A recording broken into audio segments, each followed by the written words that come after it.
Hi guys, so today I want to talk about some of the red flags you need to watch out for when you're dating women.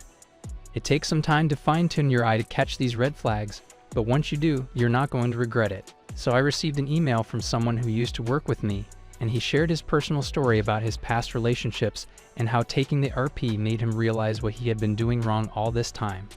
I'll share the story first, and then share my opinions on it. Here it goes. Men going their own way has confirmed my long-held perceptions of women. I'm in my 40s and living in the US, but I'm originally from Korea. I wanted to mention today that Korean ladies are among the world's most cunning, intelligent, and authoritative. I've always been a blue pill, naive man, and in high school I dated a lady who was approximately 2 levels above me. She was a self-described hippie, gorgeous, talented, and extremely charming. I was so captivated right away that the first date night I had with her, I returned home after the first kiss and shot a selfie video about how I was in paradise. The following day, I then showed her the video. Knowing that she had my heart on a plate for her to eat must have made her feel content and drool.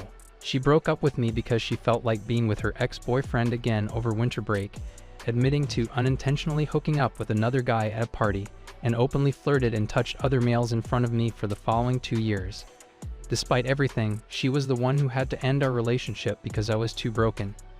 Writing this makes me depressed, and I feel guilty about how easily I was stomped by women. It goes without saying that all of my ex-girlfriends eventually cheated on me. What's fascinating, however, is this. I've dated an Indian, a few Caucasians, and a few Korean girls, and the only ones that never truly admitted to cheating were the Korean women. This Korean girl was my most recent partner. She was adorable, quiet, down-to-earth, humorous, and seemed non-materialistic. She also stroked my ego with remarks like "you're so macho" and "you're not like all the other guys," which fueled my ego. But after dating her for approximately a year, she gradually started to show her true colors. She would often leave me a voicemail and then call me back a little while later while she was getting drunk at obligatory company parties. And seductive Facebook messages from her male coworkers started to appear on her profile. But I was still blinded by the net, like a moth caught in a spider web. I was only able to come out of this simp coma after learning through a buddy that she was riding the carousel with several of my college buddies in addition to her coworkers. I ultimately hold myself responsible for the illusion I had in my brain. She was deceitful and manipulative, yes, but it was also because I didn't want my fantasy to come to an end due to the flaws and cracks in our relationship that were there from the very first day. Even the most astute men who have gone their own way may have blind spots, making them vulnerable to the most patient female predators who study their prey for years before finally finding that particular blind spot and stinging them into submission. Furthermore, the feminine intimacy charm is so potent that the guy can mistakenly believe he still has mental control over it. That's probably why ladies hang around with gay men or friend-zone guys to gain insight into the psychology of men. So what are a few of the riskiest telltale signs you've observed when talking with or dating women? That's the main question the guy has asked over the email.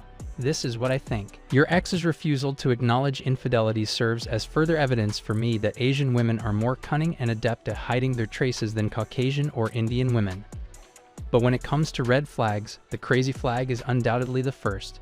If a lady starts behaving erratically as soon as you start dating her, avoid being intimate with her at all costs. You won't be able to fall in love with someone who treats you like a doormat. Therefore, it will just upset your emotions. I now arrive at the second flag.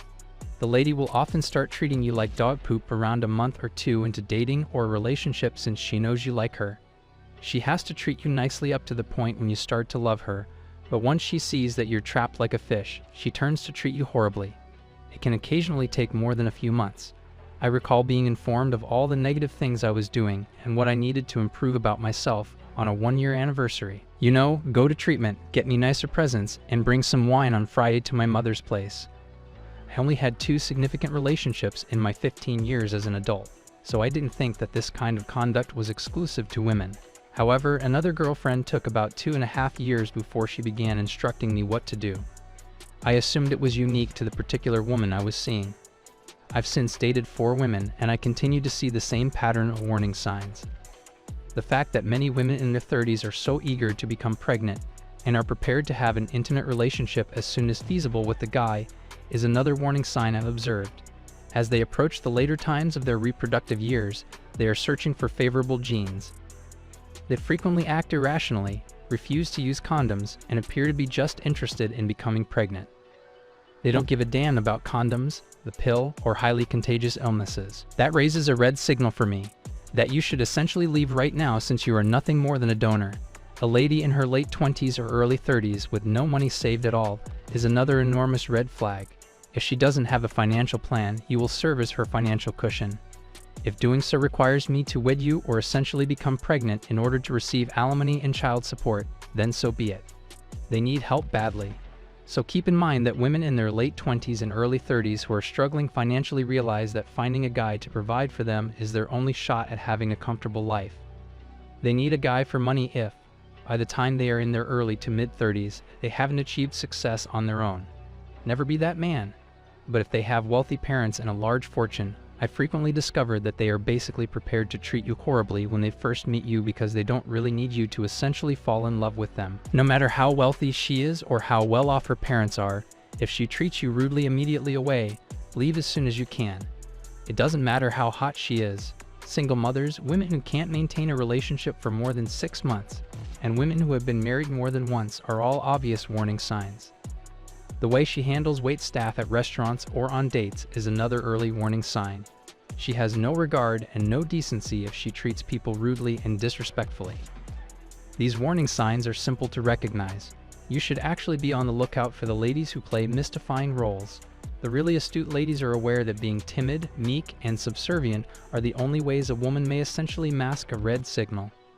I'm most afraid of those ladies because if you can't talk to them, you never know what's hiding behind the surface. When a woman claims to be shy, but you really observe her interacting outgoing with her friends and family, you can be sure that she is concealing her true nature from you.